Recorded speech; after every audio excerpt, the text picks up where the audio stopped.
para que me des tu opinión del otro tema, ¿qué te parece si vemos y escuchamos al presidente Andrés Manuel López Obrador hoy en la mañanera defender de los periodicazos a Ken Salazar, un embajador de Estados Unidos en México que ha ido construyendo, sí a jaloneos, una relación importante con el presidente Andrés Manuel López Obrador? Ahora resulta que en una nota muy editorializada de primera plana del New York Times, es un embajador a modo. Es tanto el odio, o están tan despistados los reporteros del New York Times, que hasta defienden el fraude de Felipe Calderón en el 2006, con tal de criticar, de cuestionar al embajador de Estados Unidos en México, Ken Salazar, y su relación, o por su relación, con el presidente comunista, dictador come niños, llamado Andrés Manuel López Obrador. Si me permites, déjame proyectar lo que dijo el presidente Andrés Manuel López Obrador esta mañana en Palacio Nacional, en la mañanera. Hoy creo que el New York Times, para variar, sí, se lanza contra Ken Salazar, el embajador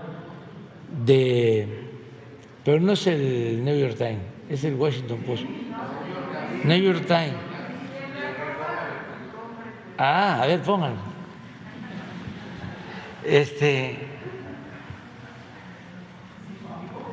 Sí, es mi amigo y es un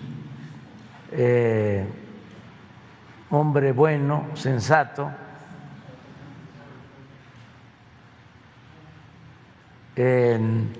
amigo del presidente Biden, un político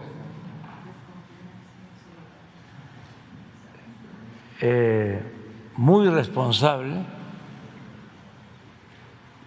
de Colorado, que viene de abajo, de origen mexicano, además simpático, es muy amigo del presidente Biden. A lo que hemos llegado, mi querido Jaime Hernández, a lo que hemos llegado, Andrés Manuel López Obrador, el presidente de México, defendiendo a Ken Salazar, y lo digo en el mejor sentido, del periodicazo desde Estados Unidos en el New York Times. Dice, y lo dice creo que valientemente el presidente, a pesar de que somos críticos de un Ken Salazar, que es el cabildero mayor de las empresas de petróleo y energía de Estados Unidos, ojo con lo que estoy diciendo, dice, sí, es mi amigo. Y el presidente hace válida aquella que a mis amigos ni los escondo ni los niego.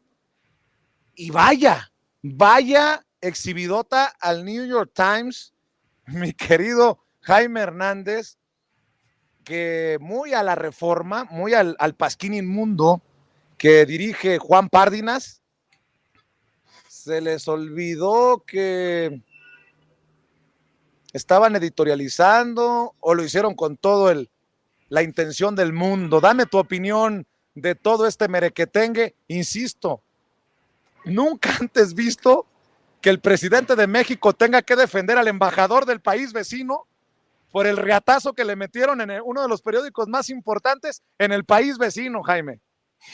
Y además, yo nunca me imaginé que que tuviéramos que hablar como del New York Times como responsable de este periodicazo contra Ken Salazar.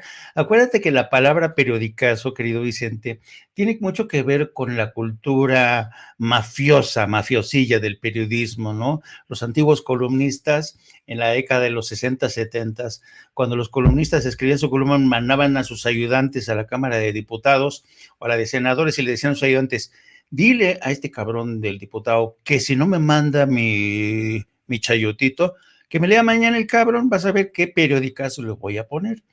Y así se hizo famoso la palabra periodicazo. Pero que esa práctica tan jodida, ¿sabes? Tan tan truculenta del periodicazo que viene desde lo que era el pueblerismo mafioso de la década, que sigue existiendo, no es que haya desaparecido, me refiero al nacimiento de esta palabra, de este término, que ahora lo apliquemos a The New York Times, es bien interesante, perdón, que el presidente lo haya aplicado a The New York Times, es muy interesante porque efectivamente tienes toda la razón.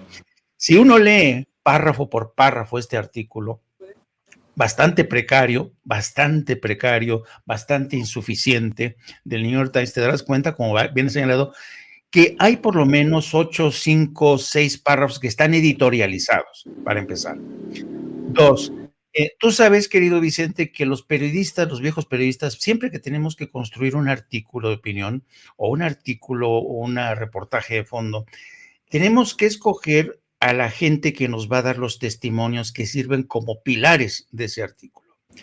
Pero resulta ser que estas dos reporteras del New York Times utilizan como pilares de este artículo a, dicen ellos, exfuncionarios, funcionarios, analistas, pero no identifican casi nadie por su nombre.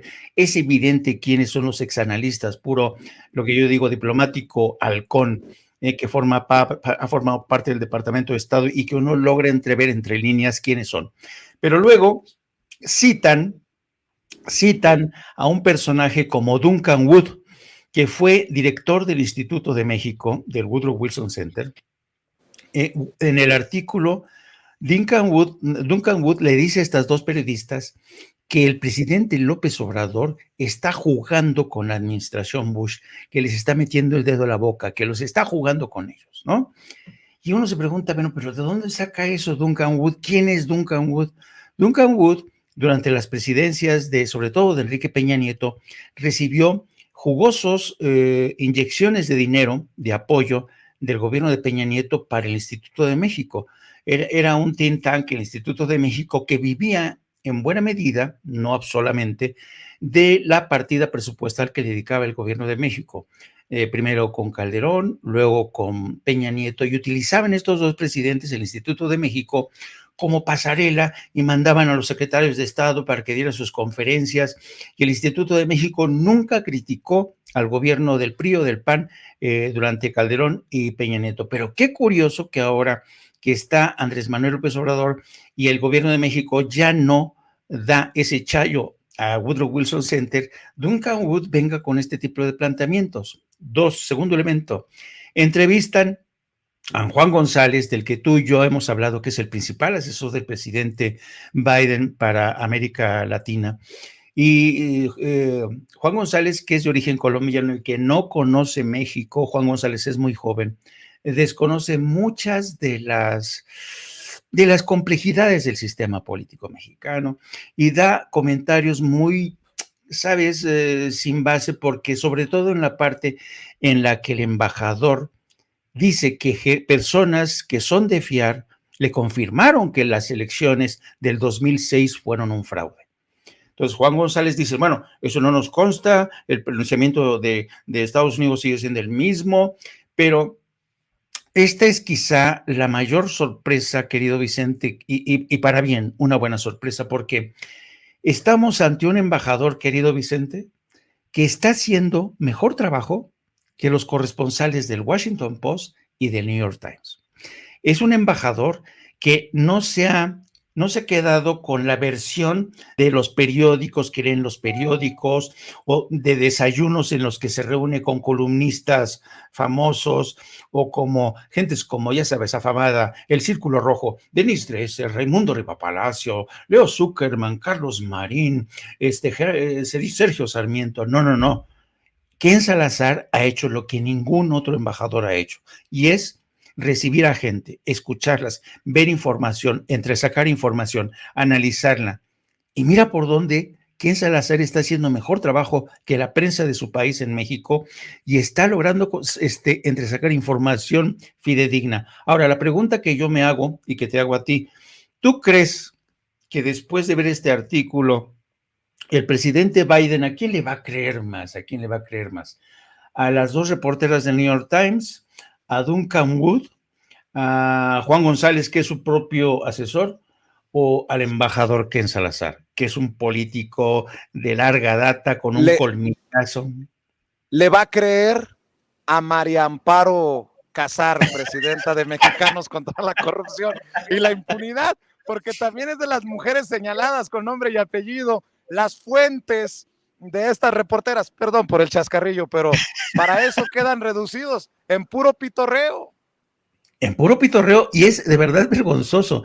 Es un tipo de periodismo, ¿quién lo iba a decir, no? Yo cuando estaba haciendo este análisis de contenido por la mañana, pero ¿cómo es posible que hayan caído tan bajo de New York Times que dos periodistas que tienen, sobre todo la corresponsal en México, que ha tenido una trayectoria interesante, ¿cómo es posible que haya fallado tan miserablemente a la hora de recoger información fidedigna, que el embajador la haya rebasado por la derecha y la izquierda para sustentar información? Y otra cosa muy interesante que me pareció de este artículo es que le dan más el beneficio de la duda a Duncan Wood, a Mario Amparo Casar, a toda esta gente y analistas que no son citados por cuestiones de anonimato, le dan más el beneficio de la duda a ellos que al embajador, ¿no? Y entonces uno dice, bueno, ¿de qué se trata esto? ¿No? ¿De qué se trata este artículo tan editorializado? Yo sé Que de qué se además, trata, maestro. Yo sé de qué se trata. Ahí te ¿de va. qué? Le han apostado los Rivapalacio, los Loret, estos del New York Times, a confrontar a Joe Biden con Andrés Manuel López Obrador y han fallado miserablemente. Que no dudes que mañana en la portada del New York Times digan: Ken Salazar ya compró el marro y el cincel y le ayudará a Andrés Manuel López Obrador a tumbar la Estatua de la Libertad. ¿Cómo eres malo? Oye, el agente encubierto de López Obrador.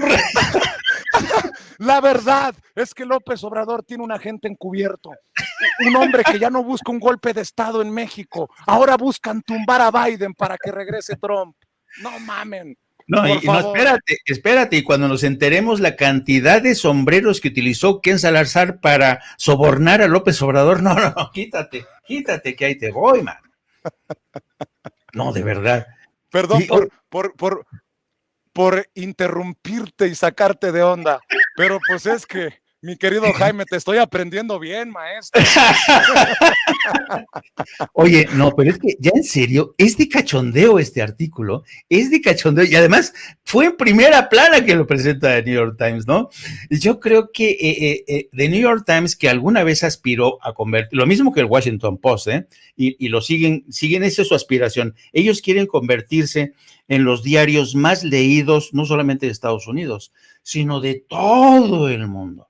Pero con este tipo de tropiezos editoriales, con este tipo de falta de credibilidad a la hora de aterrizar sus historias en México, en medios, y que el presidente de México se burle de ellos, digo, así como van a convertirse en los periódicos más leídos del mundo, se van a convertir en los periódicos que son pasto de chanzas, de gracejadas y de guasa, querido Vicente. Pues, mi querido Jaime, no sé si ya para cerrar quieras